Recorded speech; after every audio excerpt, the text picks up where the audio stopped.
अभी हमें बता रहे हैं कि योग क्या है पर, ठीक है। तो देखो, वास्तव में योग जो शब्द होता है ना, वह संस्कृत भाषा के एक शब्द होता है जिसका नाम है युज। क्या नाम है?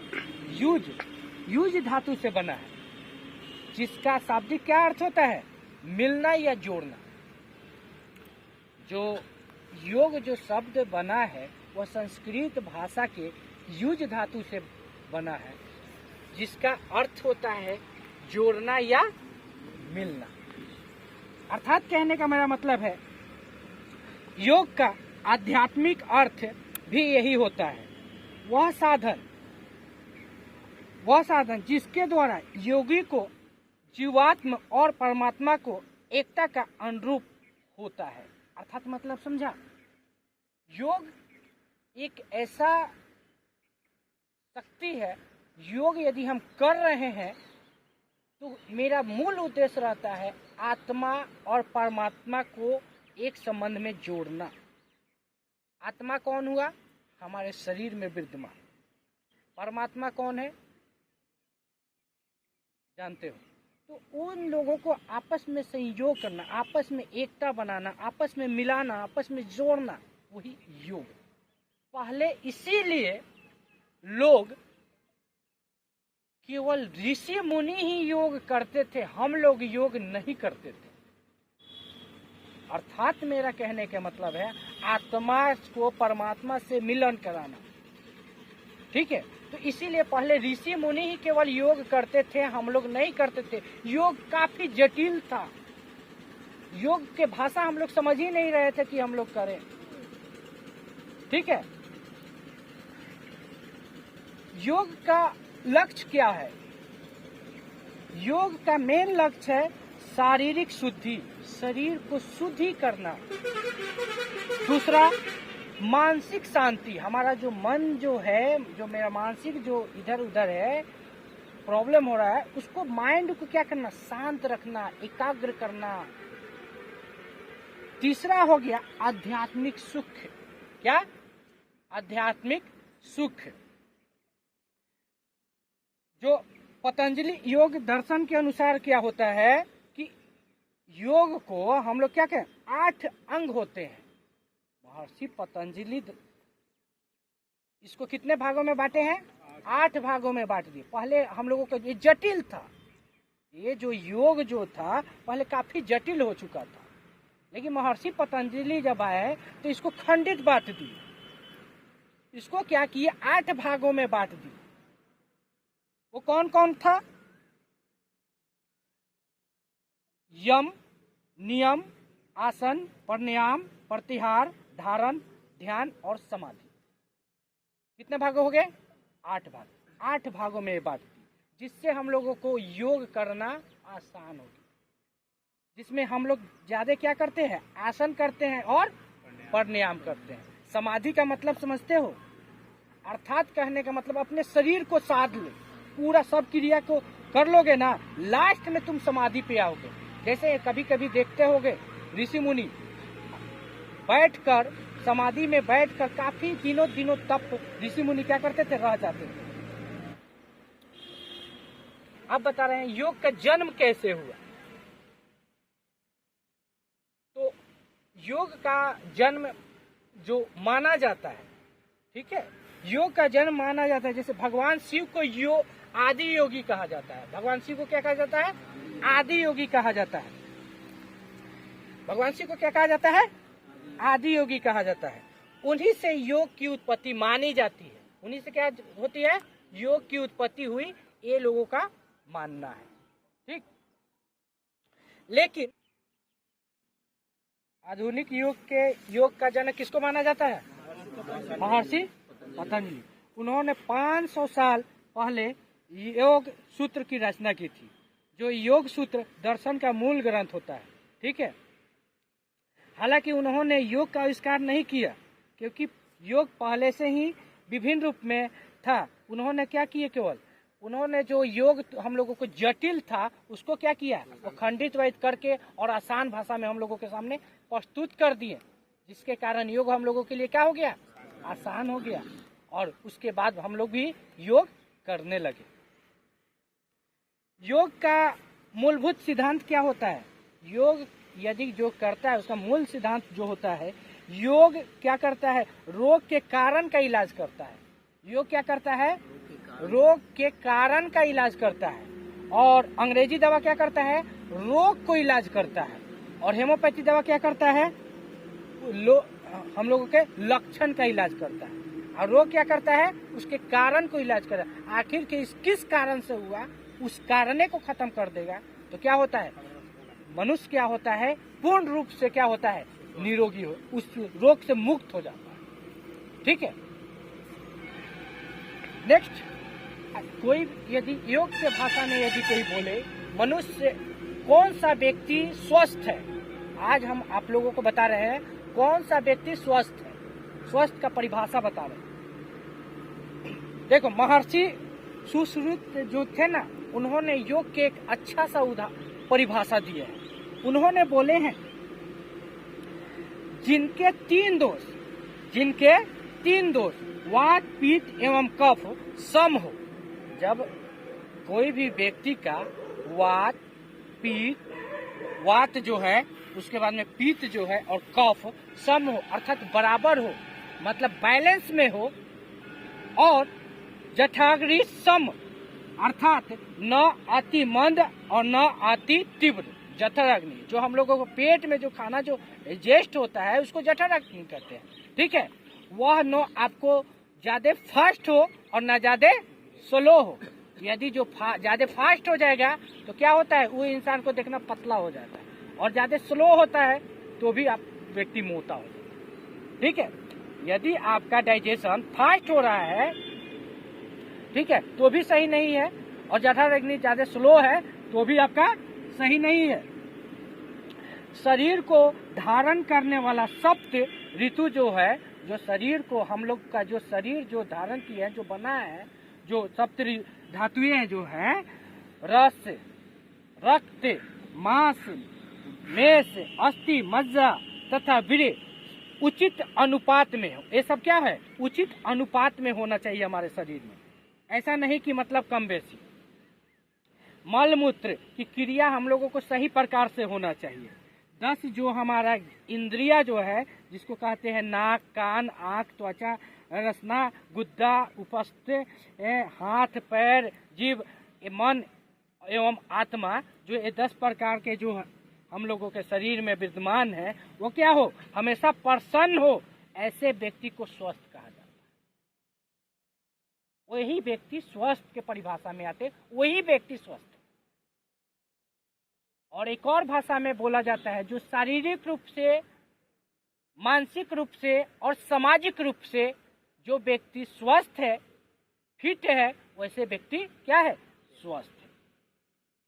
अब हम लोग आइए हम जानते हैं भोजन, आहार जो हम लोगों का हो वो कैसा हो।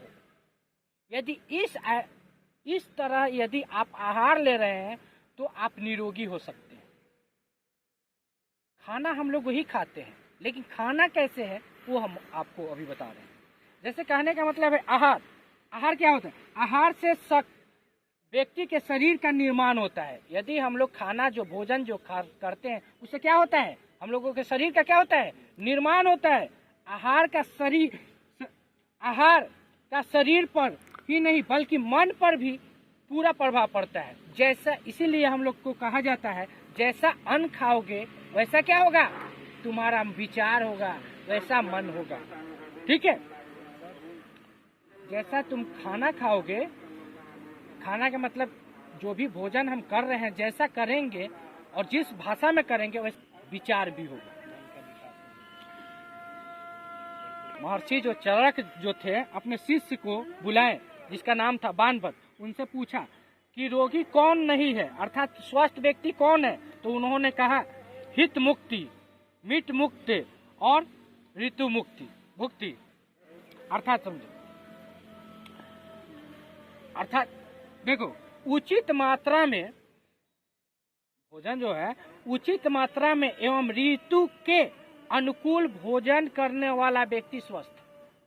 जो सही मात्रा में भोजन करे और कौन सा ऋतु चल रहा है उसके अनुसार भोजन करे तो वह व्यक्ति स्वस्थ।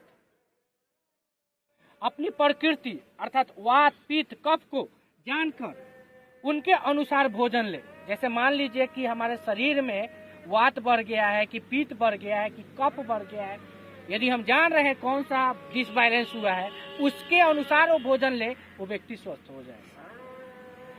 यदि वात प्रकृति है, यदि आपके शरीर में वात प्रकृति है तो शरीर में वायु विकार रोग हो गया है, वायु संबंधित विकार जो रोग है वो आपके शरीर में हो गया है, तो वायु विकार खाद्य पदार्थ त्याग देना चाहिए।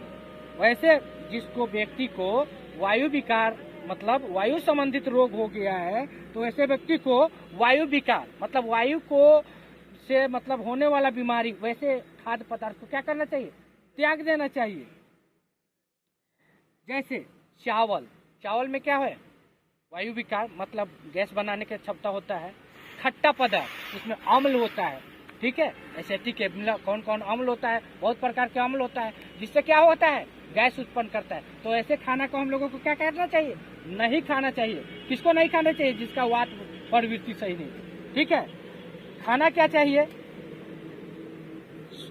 सौंठ जानते हो, अदरक, सौंठ खाओ, अदरक खाओ और छोटी पिपली होता है जो मार्केट में मिलता है वो खाओ, तो आपको ये चीज को सही करेगा गैस संबंधित। नेक्स्ट होता है पित्त। यदि तुमको पित्त बढ़ जा रहा है तो कौन सी नहीं खाना चाहिए, गरम चीज को नहीं खाओ, तला उला चीज को मत खाओ। और क्या लोगे, खीरा खाओ, ककड़ी खाओ, कच्चा भोजन जितना भी कच्चा फल फूल है उसका सेवन करो तो आपका वो बैलेंस हो जाएगा, ठीक। नेक्स्ट हुआ कफ। यदि कफ संबंधित तुमको रोग हो गया है, कफ तुम्हारा डिसबैलेंस हो रहा है तो उसके लिए क्या नहीं लेना है, ठंडी कोई भी चीज मत खाओ, जितने भी ठंडे पदार्थ हैं उसका सेवन मत कीजिए। चावल मत खाइए, दही मत खाइए, छाछ मत खाइए, ठीक है। और क्या ले, दूध में छोटी पिपली हल्दी मिलाकर ले तो आप कफ प्रवृत्ति के रोग आपके धीरे धीरे खत्म हो जाएंगे। नेक्स्ट, उचित मात्रा में भोजन है, ये नहीं कि हम ढाका भर खा लिए, हमारा जो कैपेसिटी है उससे कम खाओ थोड़ा। ये नहीं कि हमको ज्यादा मात्रा में खा लेंगे तो हम बहुत बढ़िया हो जाएंगे, नहीं, उचित मात्रा में भोजन करो, ठीक है। आमाशय का आधा जो पेट में जो हम लोग खाना खाते हैं तो कहाँ जाता है, आमाशय में जाता है, तो उसमें भोजन क्या होना चाहिए, आधा भाग होना चाहिए, पूरा उपट के नट्टी पर ले नहीं, आमाशय के आधा भोजन करो।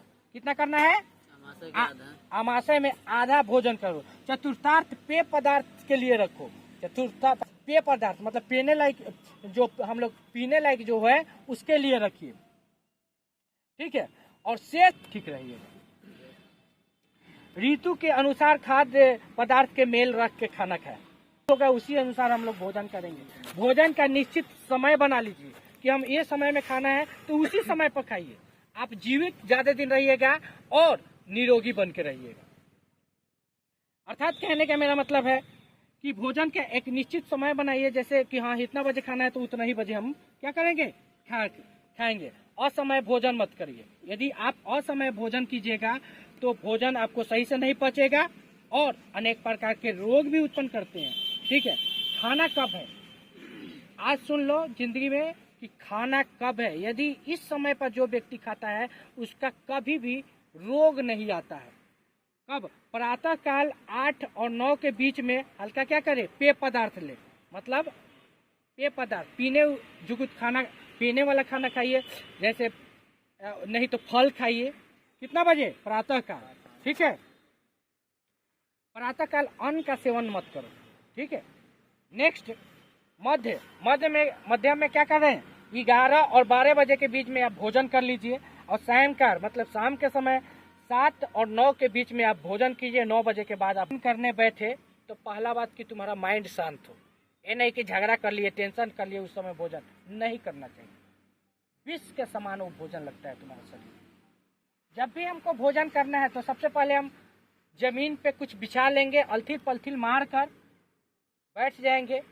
उसके बाद में उस भोजन को करने से पहले भगवान का नाम लेंगे, ठीक है। ओम का उच्चारण करेंगे, अन्नपूर्णा यदि कोई भी अपने माइंड को शांत करने वाला कोई भी कदम उठाएंगे, ठीक है, उसके बाद में अच्छा से भोजन को जहाँ कर रहे हैं वहाँ साफ सुथरा होना चाहिए। ऐसा नहीं कि कैसा हूँ जगह पर बैठ के भोजन कर लीजिए, आराम से अलथी पलथी मार के। ये देखो, यदि मोटा पतला चाहे बढ़िया से रहना है, पेट कभी खराब नहीं होगा, निरोगी बनना है, तो ऐसे भोजन करोगे तो कभी रोग होगा ही नहीं तुम्हारे शरीर में, किसी प्रकार का रोग नहीं होगा।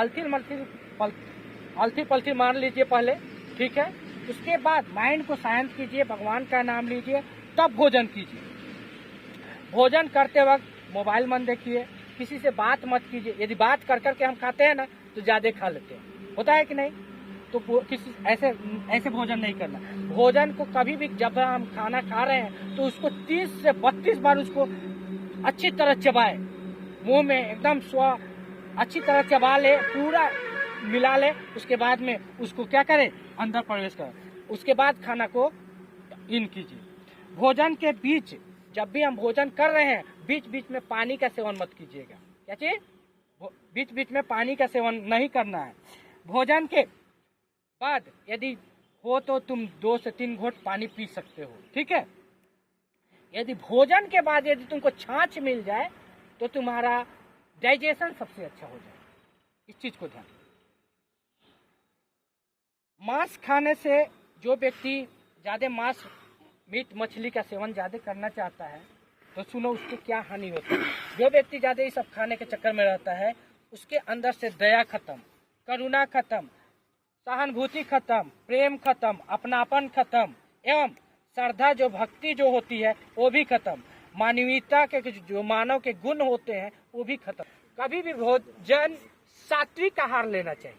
सात्विक आहार समझता है सर? आहार 3 प्रकार के होते हैं, तो सात्विक आहार लीजिए, अर्थात मीट मछली का सेवन न करेंगे तो पेट आपका कभी खराब नहीं होगा। पहली नंबर, आपका विचार अच्छा होगा। नेक्स्ट बात, यदि आप सात्विक आहार किसको कहते हैं?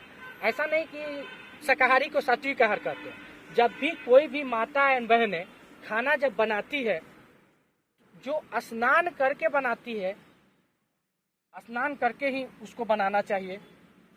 जो खाना वाला जो घर है उसमें जूता चप्पल मत ले जाइए आप। खाना को सही से ढक के रखिए, खाना बासी मत खाइए। ये सब सात्विक आहार बनाना है भोजन को, तो बनाने के पहले अच्छी तरह स्वस्थ होकर आप भोजन को बनाइए। खाना के घर में कोई भी ऐसे चीज को प्रवेश मत कीजिए जो मतलब गंदगी उत्पन्न करते हो। जैसे पैर का चप्पल हम लोगों को काफी जगह घूम के जाता है, उसको ले जाइएगा तो नकारात्मक ऊर्जा उत्पन्न होते हैं उस सब में, और वो सब उत्पन्न होगा जिससे आपको भी और बीमारी ज्यादा भी होगी। सात्विक आहार ले। सात्विक आहार बनाने का ये सब है, अच्छा से बनाए, प्रेम से बनाए। बहुत से महिला जो होती है कि अंदर से झगड़ रही है, लगड़ रही है, उसके बाद में जाएगी खिस फिस में खाना बनाने, तो वो भी सात्विक आहार आपका नहीं हो, ठीक है। प्रेम से खाना ही बनाया जाता है कि हाँ हमको खिलाना है तब बना, नहीं तो लड़ लिए झगड़ लिए उसके बाद में कैसा हूँ खाना बनाए। प्रेम से खाना बनाओगे तो अच्छा बनेगा, स्वादिष्ट भी बनेगा और शरीर में तुम्हारा लगेगा। ऐसा नहीं कि मतलब कैसा हूँ खाना बना दिए। खाना में आप प्रोटीन वोटीन सब चीज लीजिए। ऐसा जरूरी नहीं है कि आप मीट मछली से ही अच्छा प्रोटीन ले सकते हैं।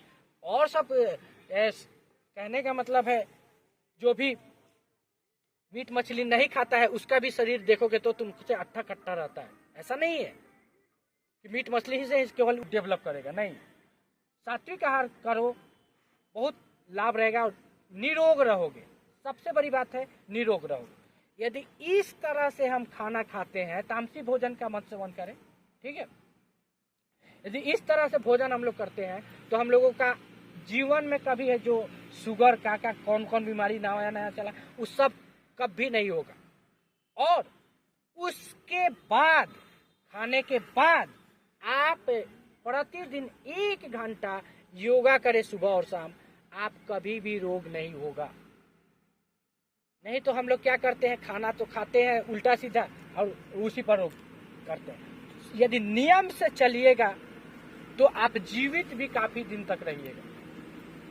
इस बात को ध्यान में रखिए। आपका योग करने से माइंड भी क्या रहता है, संतुलित रहता है, सही रहता है, और शरीर भी आपके फिट रहता है। जो भी आपका फिजिकली बॉडी होता है वो भी फिट रहता है, माइंड भी फिट रहता है, और किसी के प्रति सोचिएगा तो अच्छा सोचिएगा, विचार आपका गलत नहीं होगा, तब आप अच्छे से स्वस्थ रह सके, वही व्यक्ति स्वस्थ रहता है। ठीक।